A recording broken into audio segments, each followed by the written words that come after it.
Miami Dolphin fans, what's up? Mitchell Renz here from Chat Sports, and we're going to be reacting to Mel Kiper's latest mock draft. And I'm going to let you guys know who he thinks Miami is going to take at picks 3 and at 18. Now, if you're curious and you want to see the entire mock draft, picks 1 all the way down to 32, you can see it on our main YouTube channel over on Chat Sports. And if you're wondering what's an easy way to be able to find it, I'm actually going to make it the pinned comment underneath this video. So when you get done watching this bad boy, scroll on down in the comments, click on that, and let me know what you have to say about Mel Kiper's entire first-round mock draft. And some of those trades, I'm telling you right now, they're a little wild. So I picked number 1, Trevor Lawrence. No surprise here. At number 2, the New York Jets. And finally, we're getting a trade here. I will say this. This is Mel Kiper's first time he's ever done trades. And I think you and I, or maybe 90% of the people that watch this, we remember our first time. It doesn't quite go the way you think it's going to go. And then you're like, well, okay, it happened. So the Falcons, they trade up to pick number 2.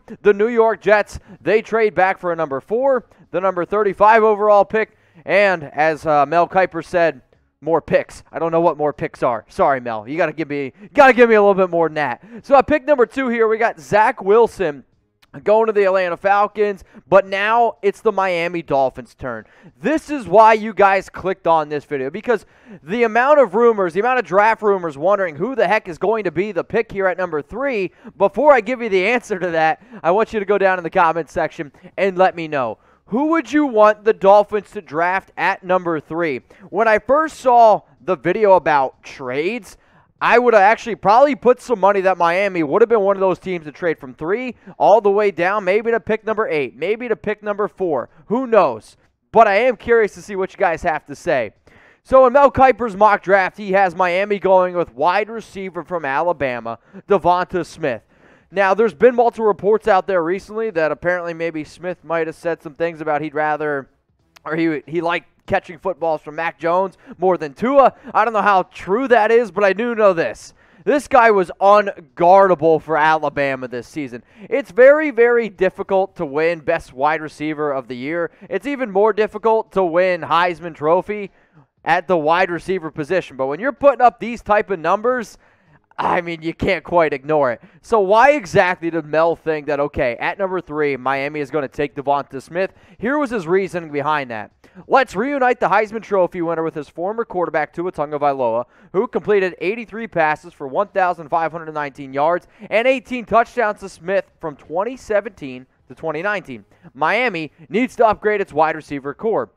This is the perfect fit with Smith playing alongside Devonta Parker. I have Smith just ahead of LSU's Jamar Chase in my rankings, but it's tight. So him ranking him just above, which I actually agree with, Devonta Smith is also my number 1 receiver this year and would also be my number 1 wide receiver for this Alabama football team, or for the Miami Dolphins, and being able to reunite him with Tua would be phenomenal.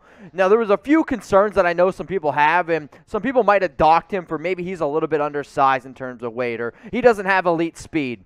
He has the elite ability to make catches and do things that nobody else really can do, and you saw it in the first half of the football game against Ohio State in the national championship. I mean, 12 catches, 215 yards, 3 touchdowns in the first half. When I said this guy was unguardable, next to it, Devonta Parker, Mike Gesicki, tell you what, that'd make Tua pretty dang happy. So take a guess, okay?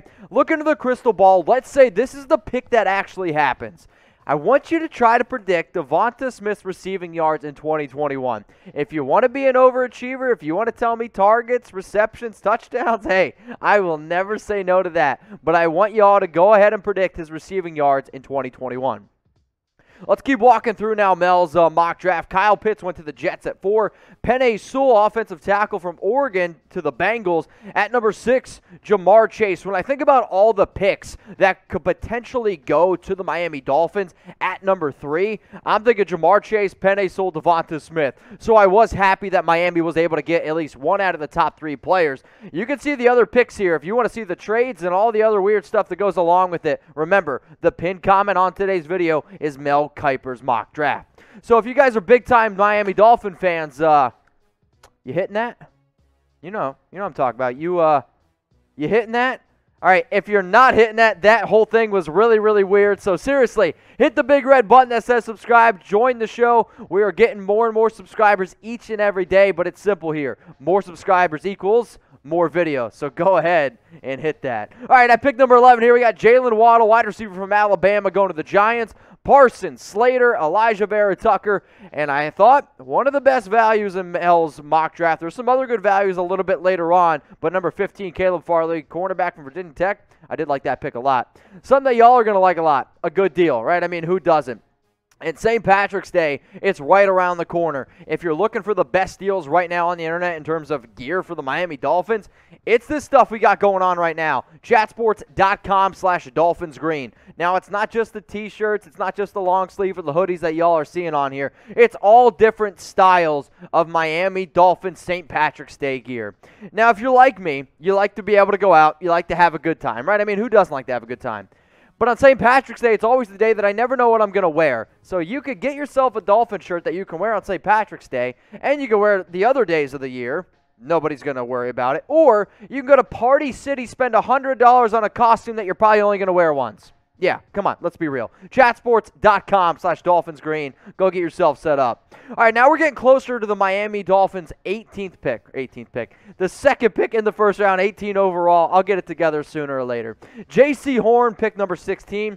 The Raiders, they go with Trayvon Merrick, safety out of TCU. So just like I asked y'all for pick number 3, I'm going to ask you, who should the Dolphins take at 18? You saw how the board fell. You saw picks 1 all the way down to 17.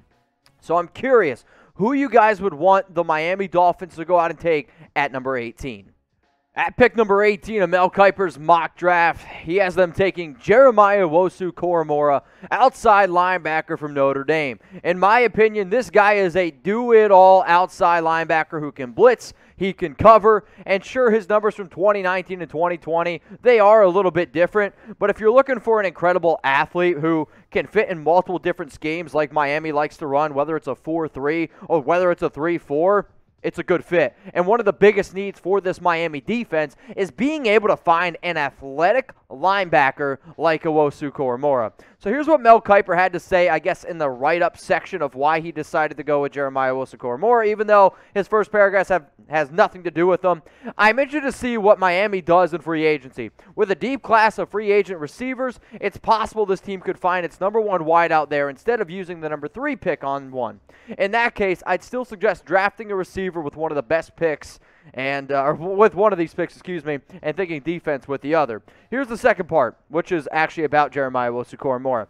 I mocked Owusu-Koramoah to the Dolphins in January. He could be an instant starter with Landon Robertson and Kamor Grugier-Hill hitting free agency. General manager Chris Grier and Coach Brian Flores have built a solid foundation. This is an ascending team, which you and I probably would agree with. But let's look at his stats the last 2 seasons. So when you really break it down, you got to break it down into totally different years. Why?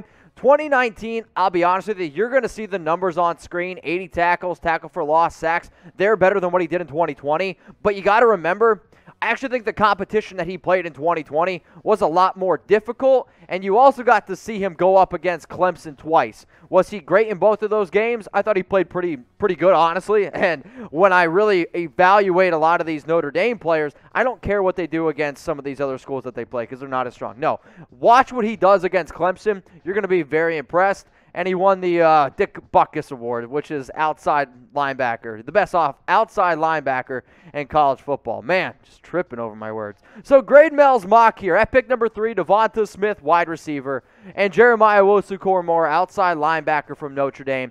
A, B, C, D, or F. The way that we do grades here at Chat Sports, A is great. B is good, C is average, D is bad, F is failing. So go down, let me know, grade Mel's mock draft.